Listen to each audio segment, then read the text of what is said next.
जिस ममदू के सिलसिले में ये जश्न मुनक्किद किया गया है, हुजूर ताजुश शरिया अलैहि रहमत व रिज़वा, आइए हम जरा उनकी जिंदगी के आखिरी लम्हात का भी जायजा ले लें और अंदाजा लगाएं कि जब वो इस दुनिया से गए तो किस शान से गए, उनकी जबान पर क्या जारी था, उनकी जबान पर कौन से कलेमात थे। अल्लाह अकबर। आप शायद जानते हो या न जानते हो, हुजूर ताजुश शरिया अलैहि रहमत व रिज़वा जो है दलाइलुल खैरात शरीफ के भी हाफिज थे। वो असर की नमाज के बाद दलाइलुल खैरात शरीफ ज़बानी पढ़ा करते थे। और आपको ये जानकर हैरत होगी कि 65 साल की उम्र में पहुंचने के बाद कुरान हिफ्ज करना उन्होंने शुरू किया था। और मेरी याददाश्त और नॉलेज के मुताबिक और मालूमात के मुताबिक 15 पारे तो हिफ्ज हो चुके थे, इतना तो मुझे मालूम था ही। आप जरा सोचें, बीनाई कमजोर हो चुकी हो, समाअत मुतासिर हो चुकी हो, जबान की पोजीशन परेशान कुन हो, ऐसे आलम के अंदर और उम्र के उस हिस्से में पहुंचकर कुरान के हिफ्ज करने का जज्बा, ये कितना बड़ा जज्बा हुआ करता है।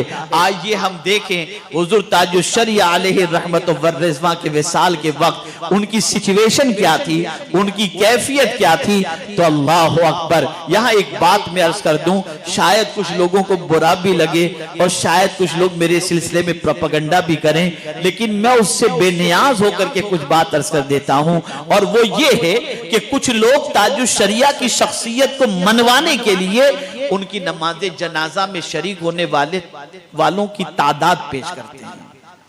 इतने लाख थे, इतने करोड़ थे। मैं कहता हूं किसी बुजुर्ग की बुजुर्गी की अलामत ये नहीं है कि उसकी नमाज जनाजा में कितने लोग थे, ये अलामत नहीं है।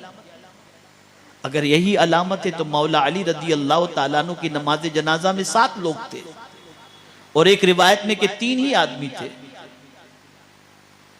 आप कुरान और हदीस की रोशनी में देखो। मेरा यह कहना नहीं है कि उनकी नमाज जनाजा के अंदर लाखों लोग शरीक थे तो इससे इनकार किया जा रहा हो, नहीं, हम खुद भी शरीक थे अल्हम्दुलिल्लाह। हम रोहित भाई वगैरह हम लोग सब पहुंचे थे। रात भर की बेदारी के बावजूद अल्हम्दुलिल्लाह नमाज जनाजा के अंदर शरीक होने की सआदत हमने भी हासिल की और लाखों का मजमा था, इससे कोई इनकार नहीं। लेकिन मजमे के जरिए शख्सियत को मत मनवाओ, मनवाना है तो कुरान और हदीस के जरिए मनवाओ।